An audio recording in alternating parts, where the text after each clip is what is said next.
আমাদের নবীকে, আমাদের এই দেশে এমন মানুষ আছে যারা আমাদের নবীকে নবী মানে, রাসূল মানে, কিন্তু শেষ নবী মানে না, শেষ রাসূল মানে না। ঈমান আছে না গেছে? তাহলে তারা কাফের। তাদের অনুসারী যারা এই আকীদা রাখবে তারাও কাফের। কোন মুসলমান যদি তাদেরকে কাফের মনে না করে তার ঈমান শেষ হয়ে যাবে। বুঝে ঠিক বলতেছেন তো? তাহলে কাফেরকে কাফের মনে না করলে আপনার ঈমান চলে যাবে। সহিহ বুখারীর বর্ণনা 3535 নম্বর হাদিস।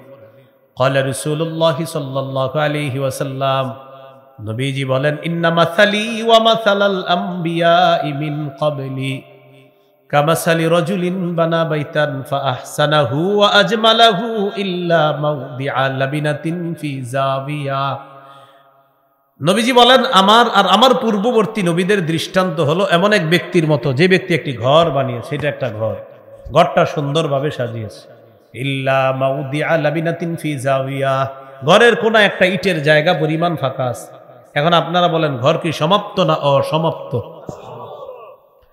ফাজাআলান নাসু ইয়াতুফুনা বিহি ওয়া ইয়াজাবুনা লা, মানুষ এই ঘরটার চারপাশে ঘুরতে যায় আর ঘরটা দেখে আশ্চর্য হয়, কেন? ঘরের কোন একটা ইটের জায়গা ফাঁকা। ওয়া ইয়াকুলুনা হাল্লা উদিআত হাযিহিল লাবিনা, মানুষ বলাবলি করে এই ইটের জায়গাটা কেন ফাঁকা, এটা কেন লাগানো হলো না?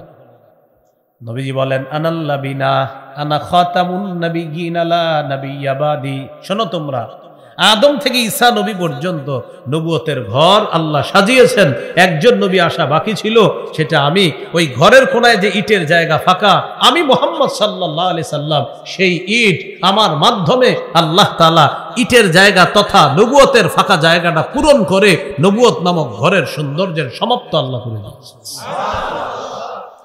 আনা খাতামুন নাবিয়্যিনা লা নাবিয়্যা বাদি, আমি শেষ নবী, আমার পরে আর কোন নবী হবে না। তাহলে রাসূল সাল্লাল্লাহু আলাইহি সাল্লাম শেষ নবী, তারপরে আর কোন নবী হবে না। এটা হলো আমাদের আকীদা। এই আকীদা যদি কারো ভিন্ন থাকে, আমি আবার বলছি, আমাদের নবী শেষ নবী, এটা যদি কারো আকীদা না থাকে, আমাদের নবী কিন্তু শেষ নবী, বাস। কেউ যদি মনে করেন আমাদের নবী নবী কিন্তু শেষ নবী না, আপনার ঈমান গেছে। আর আপনারে যে কাফের মনে না করবে, তারটাও গেছে।